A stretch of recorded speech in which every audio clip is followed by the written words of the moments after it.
what's up guys? This is Church of Caboose, and for today's Destiny 2 video, it is another episode of what is going on in Destiny 2. This is the kind of video where I get a whole bunch of news and things that are like maybe either drama or like just interesting, bizarre stuff that's happened in the game that's gotten a lot of people talking, and try to share it all with you guys in one video. And normally I try to keep it as short as I can, and the goal is always under 20 minutes. However, this video is a little bit different. We're going to be approaching some very heavy topics around racism and sexual assault / harassment, because there's been some things going on within the community that I feel like it should be talked about.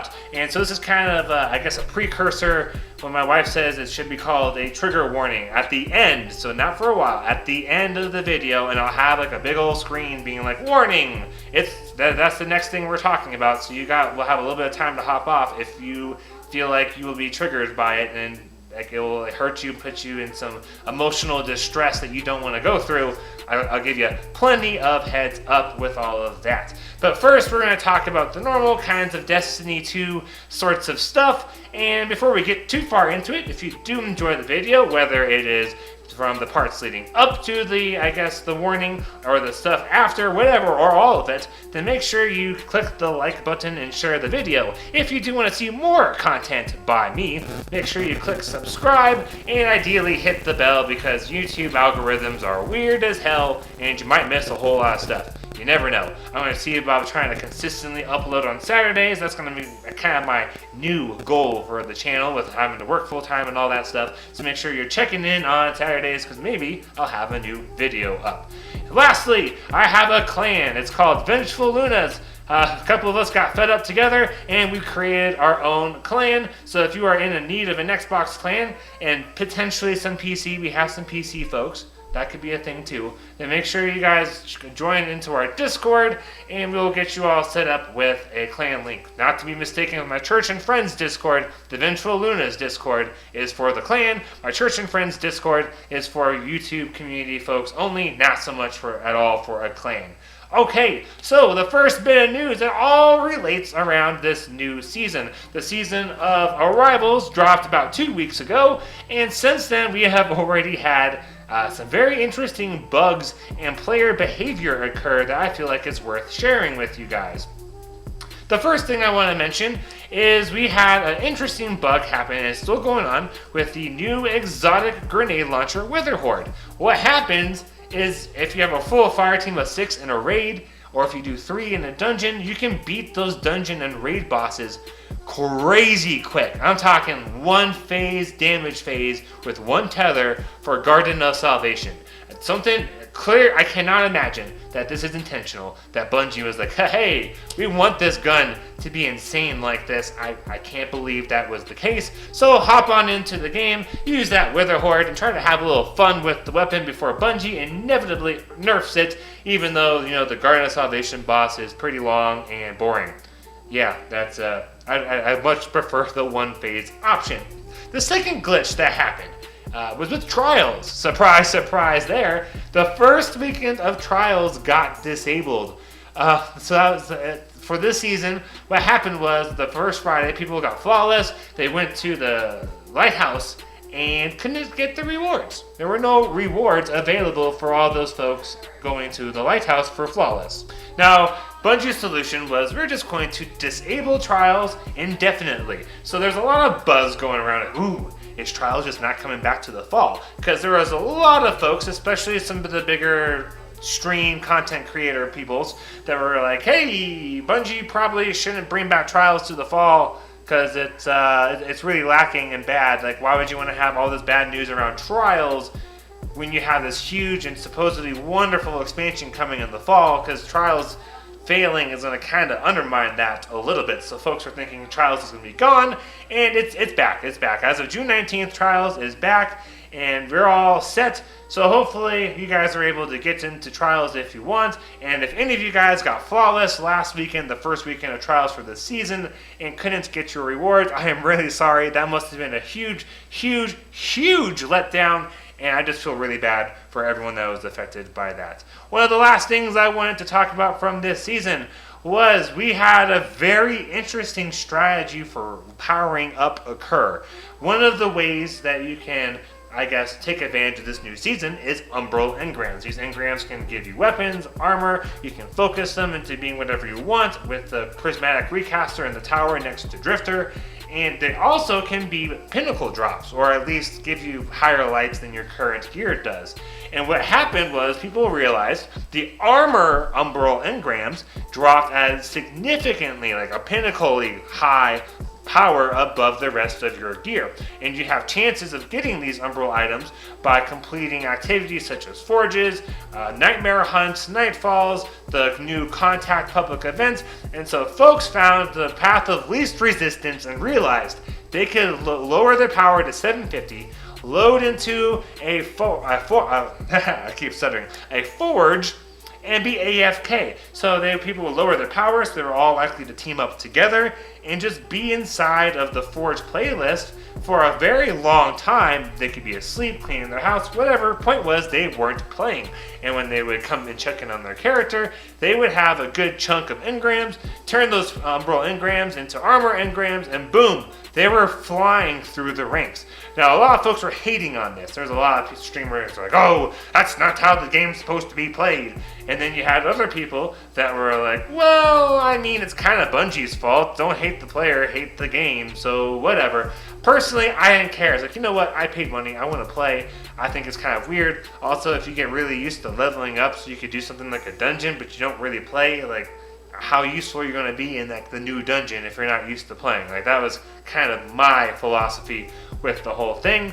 But and also I was like, it's not that hard to power up. I hit a 1060 Titan in the first week of the season, and my base gear is 1053. So it didn't take that long to hit pinnacle stuff, but I was also playing quite a bit. So anyways, that's all the drama with the Forge stuff. Now, before we get into the end and more of the heavier parts of this video, I wanted to end this section that at least I would assume the majority of people are going to watch with a screenshot that shows some really positive stuff that's happened within the last, about 36 hours as I'm recording within the Destiny 2 community. So let's take a real quick look at that screenshot. We're going to talk about it just a little bit, and then we're going to move on to the end of the video.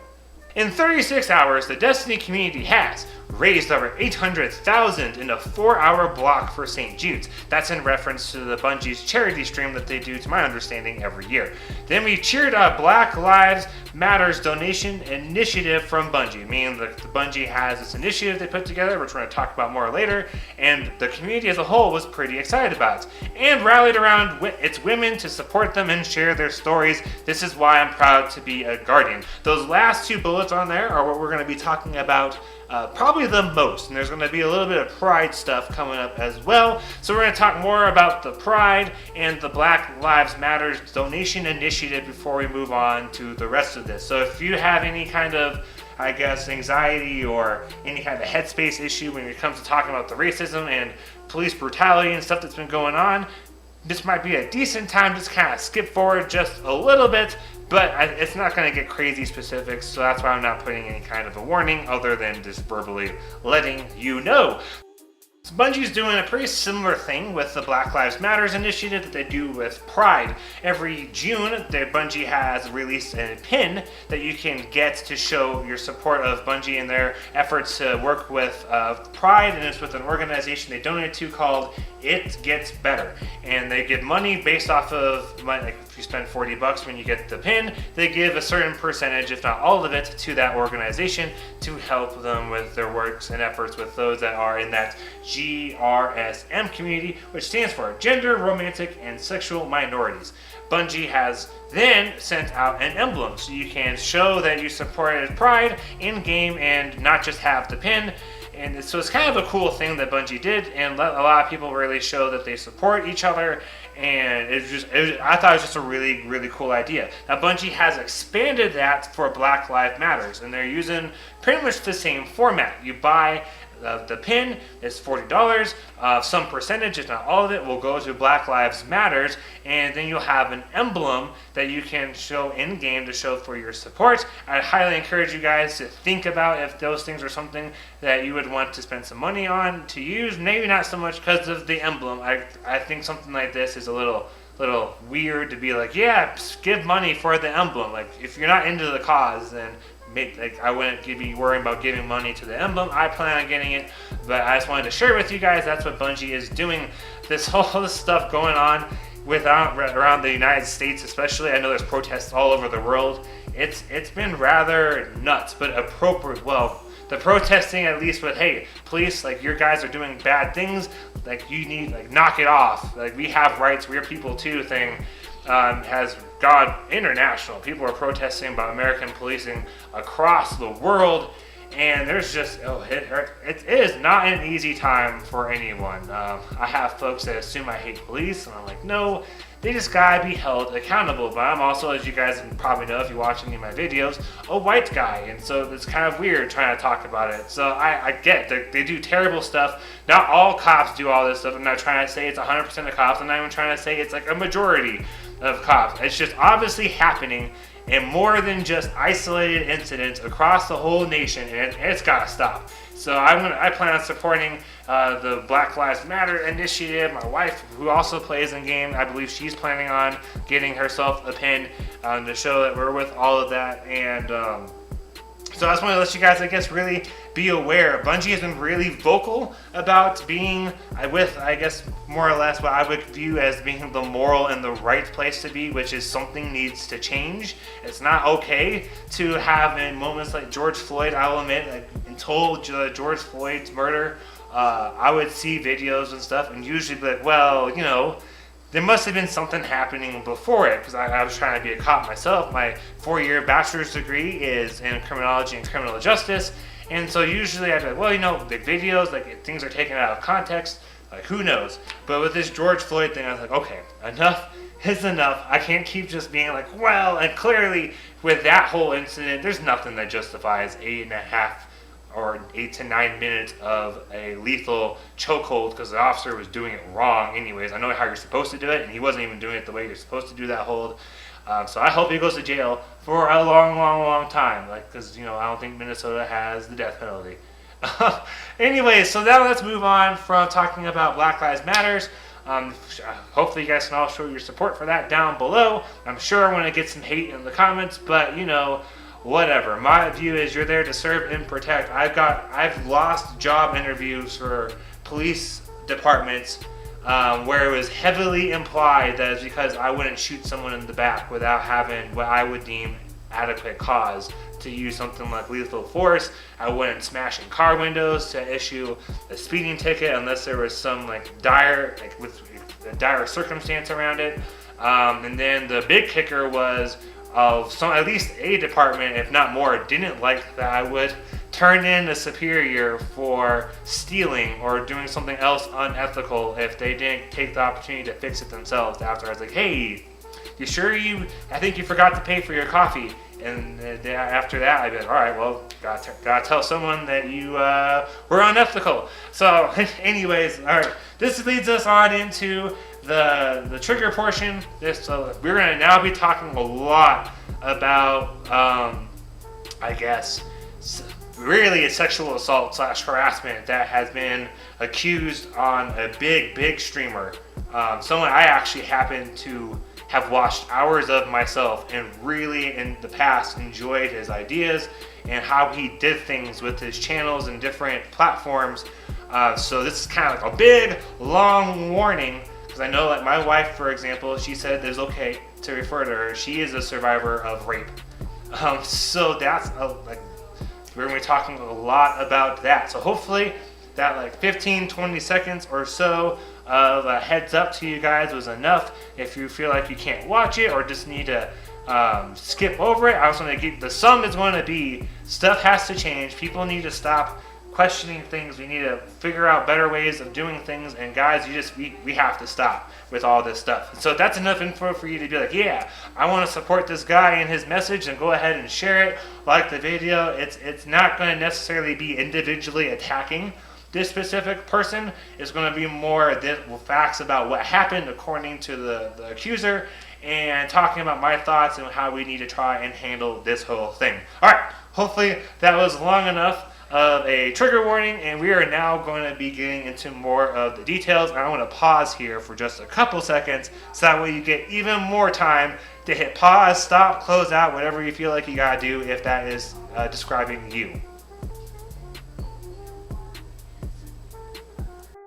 And now that we're past the warning, let's talk about the who and the what. So, big streamer, he runs this channel called Say No to Rage, and his gamer tag is Lono. So that's what most people call him by, is Lono. He made all his channel, like YouTube channels and all that stuff. His website, everything is Say No to Rage. It's a really, really big streamer. And I woke up today and I was getting finished with my morning routine, and my wife's like, "Hey, so did you know that our favorite YouTuber, podcast kind of a dude, is accused of what amounts to a sexual assault and harassment?" I'm like, "What? What are you talking about? That can't be him. I watch his stuff all the time. It doesn't seem like he's married. He's got kids. You sure?"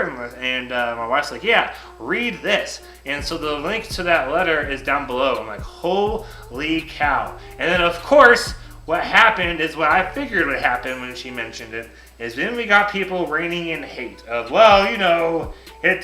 maybe she was asking for it. Maybe she was just jealous. He's a bigger streamer than her, and so she's coming out to take away attention from him. Or so far the worst one is, is there any evidence to prove that? Alright, so let's talk about some specifics of what happened, and we're going to get probably into a rather rambly, emotional fueled state, trying to share why this is all so messed up. Okay, so the victim, I'm just going to refer to her as a victim. If you want to read the letter, you'll see probably what she uses as her pen name. Has been doing these various summits, which is big gamer gathering deals, with this guy named Lono and a whole bunch of others. And then there were other times where they would go out to parties, stuff like that. And Lono would, according to her, do things like stare at her, weirdly reach around her neck and move her hair so he could play with it, lean crazy far into her. One time when this victim was at a house party with Goth. I assume that's the big Destiny 2 streamer Goth, but I don't know for sure. She's like, "Yeah, I was just chilling, leaning up against the wall, and then I feel some arms wrap around me, right underneath my breast." And so I was like, "Oh, it's probably my boyfriend, because, that's really close for a stranger or someone who's not my boyfriend to touch me." And then looks down and sees it's not her boyfriend's arms and finds out it's Lono. And there's a whole bunch of other stuff she listed inside of that letter that equated to her telling him no. Stiff arming him away inside of the bus at one point, and no. And feeling so encroached upon by him that she was like, "I can't even be in the movie theater and see this movie next to this guy that we're supposed to do." And so she did the right thing and found a friend, and they just made up reasons to get away from him. And apparently he tried to pursue her a little bit, and the whole gist was, this is all messed up. She said no. He's also married, by the way, which if they had the kind of marriage where it was okay for them to do that kinds of stuff and all the parties involved are into it, then whatever. Whatever makes you happy, you do you, boo. But given that from some various sources from clan members who I trust, were like, "Hey, so I thought I'd let you guys know. He and his wife dealt with this back in 2018. These incidents were all 2018. They're not as recent as a week ago. It almost destroyed his marriage. So please be careful." So I just want to let you guys know, I'm not trying to say Lono himself as an individual. I'm not trying to go after him. We're going after this story and the narrative that happens all the time. However, Lono, if you're watching this, you're a dick. You're married, your wife's not cool with it, and your excuse, which is what we're going to talk a lot about, was, "I'm liberated when I'm high and drunk." And then you later clarified it as liberated sexually to a gal who literally just told you no, and then she's like, "No, we're not going to do that." And you're like, "Oh, yes we are." And she's like, "No, we're not." And you say, "Just you wait." Get out of here, you little creep monster. All right, that ends the whole personal attack on Lono. So let's focus on the common narrative that people, when they have critiques, they're things like, "Well, why'd they wait so long?"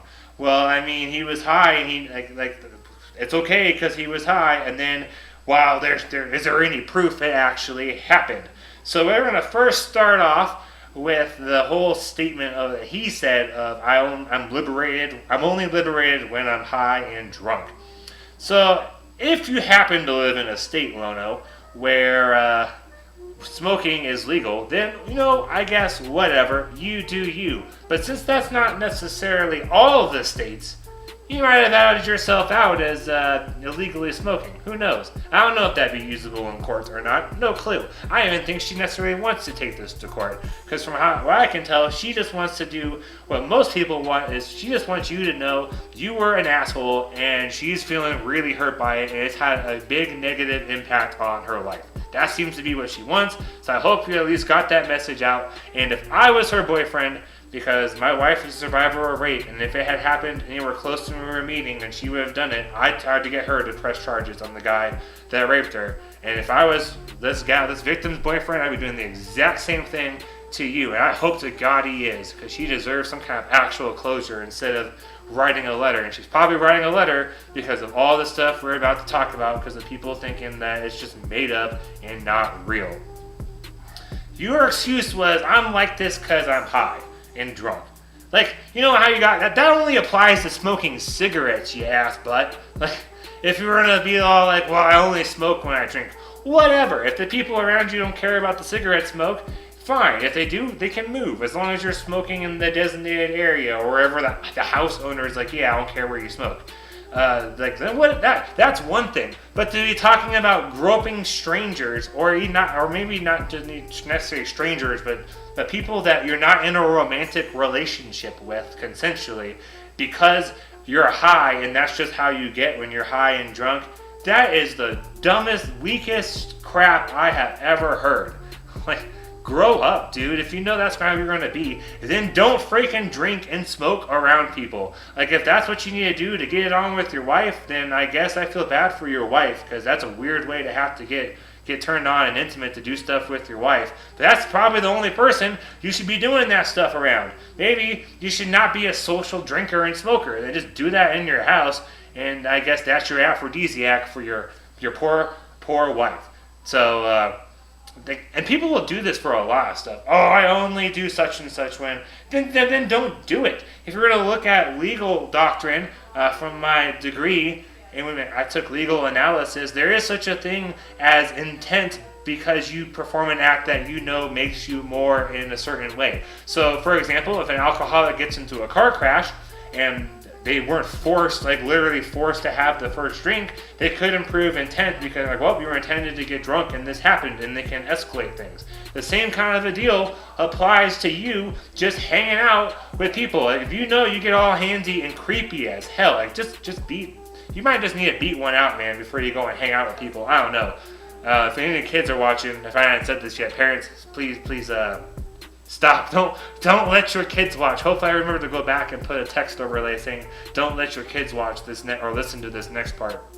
But any hoozle, I don't know, do something, but if you gotta hang out with people, which is pretty inevitable, either don't drink, don't smoke, or just take care of your needs beforehand and just moderate how much you actually do. Now, my understanding, Lono, is that you've been going through counseling sessions and therapy, stuff like that, but you know what? The person that you victimized, like from your own doing and your own choices, is now forced to go through a lifetime of dealing and going and figuring out how to overcome these issues because you made a choice to do something you knew would put you in a certain way, and you wouldn't stop when they told you to stop. You have effectively put nightmares in this girl's head for probably the rest of her life. Her and her boyfriend, or if they don't get married for whatever reason and she gets a different spouse or a partner, are going to have to also deal with that together. Because you know what? That's exactly what my wife and I have to do. It's not constant. It doesn't pop up. It's not like a 24/7 thing. But it comes up through. I don't think that kind of thing ever goes away. And that is what makes these sexual assault harassment crimes so terrible. Is that you take away a very sacred part of someone's identity and you just do whatever the heck you wanted to do with them, and it affects them for the rest of their goddamn lives. Like, Like, the ball's on you or anyone else. I guess I said it wasn't going to be personal, but you know what? It's personal, I guess, now, Lono, because I've just been talking to you this whole time. And whoever is listening, this is my audio letter to Lono. The ball's on you, dude. Like, why would you think it's just okay to mess with someone's, I guess, mental state like that? Like, I just cannot comprehend why that's okay. You want to know why people in jail that are sex offenders don't last very long in jail? Because it is considered a universally abhorrent thing to do to anybody. Like, murderers often last longer in jail as long as they didn't like rape and murder a kid or something than people like you do if they ever end up in jail. Like, what you do is so abhorrent that people that are like criminally prosecuted to like 300 years in jail think you are below them because of what you did. So I hope that sinks in with you, some of my friends. Even if you don't go to, I hope to God they press charges on you, just because there needs to be. So this is going to be the segue now into why women tend, or people, I guess, because it's not just women either. Men actually tend to wait longer to report these kinds of things than women do. Why do people wait to turn in? I guess to publish their story or go to the police.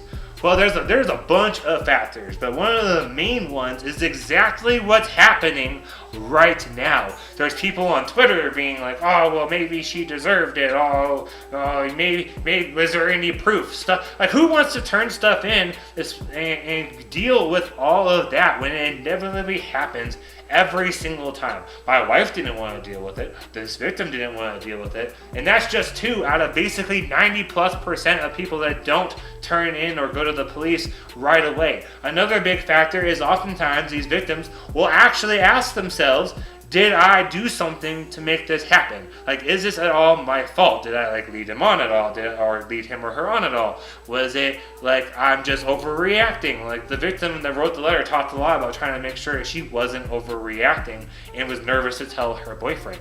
Like, so when someone comes forward, the odds are pretty high they aren't making this stuff up.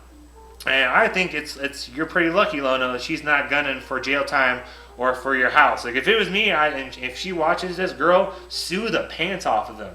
Like, if that's the only thing that you want to do, then like freaking do it, because he put a huge scar through your, because you put in that letter like all the nights staying up, and like it's unfortunately I don't think it gets easier for a long time.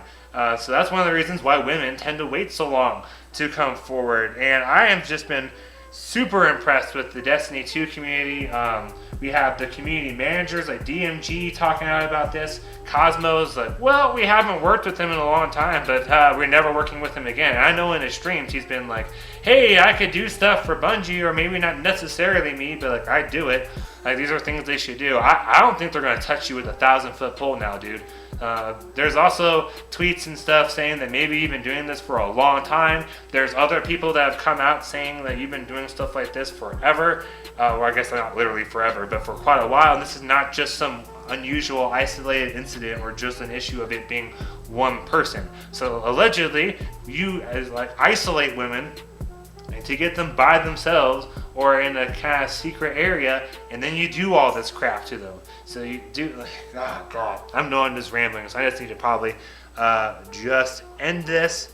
And I ain't happy. I'm really glad that Bungie, and as they're outspoken about about Black Lives Matter, they're not going to take any more of your shit, Lono. And why is it so hard, guys, for us just to be like, hey, she's not into me. Cool, I'll leave her alone. Like, I'll beat one out tonight. Like, is it really that hard, if that's like how horned up you are or whatever, just to be like, nah, instead of this whole I want to show my strength and power and I get what I want kinds of masculine bullcrap. Like, it's fine and good to be masculine. I like to think I'm a rather masculine dude myself, but you're not going to ever catch me going around trying to sleep with, especially because I'm married. Like, that's not our arrangement that we have set up. But even before, being like, oh, she doesn't like me, but too bad. Like, that's a whole other big piece of low. So dudes just not, it's not that hard. Take a cold shower. I don't know. Take a cold shower. Beat one out. Wow.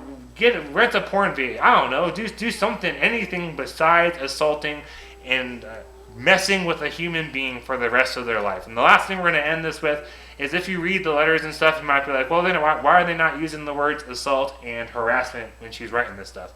Probably part because it's not a criminal, like, it's not like a lawyer legal, like, written document. But what is harassment is anything that's verbal and not physical. So when she writes about him staring at her for several minutes, telling her things like I'm liberated sexually when I'm high and drunk, that would be incidences of harassment. When the grabbing her from behind, like leaning into her on the couch, stroking her hair with other people, their thighs, that is all assault because it's physical. Assault doesn't have to be a punch to the face or rape or murder. It's you touch someone, they don't want it, it's sexual assault. And you, Lono, did this to this one gal persistently over at least a couple of periods of time with obvious not consent being given. And then you have a history with these with women in general. So this is a long-lasting, repetitive deal that, oh my god, I'm so flustered that I can't even speak. So we're gonna end this video. Thank you guys all so much for watching. Since it's not the normal ending to a video, I'm just going to leave it there. If you do feel like seeing more, subscribe, like the video. I promise most of my videos are rather cheery and not about scumbags like this and anyone else that does actions of this kind. Just be nice to each other, people. Bye.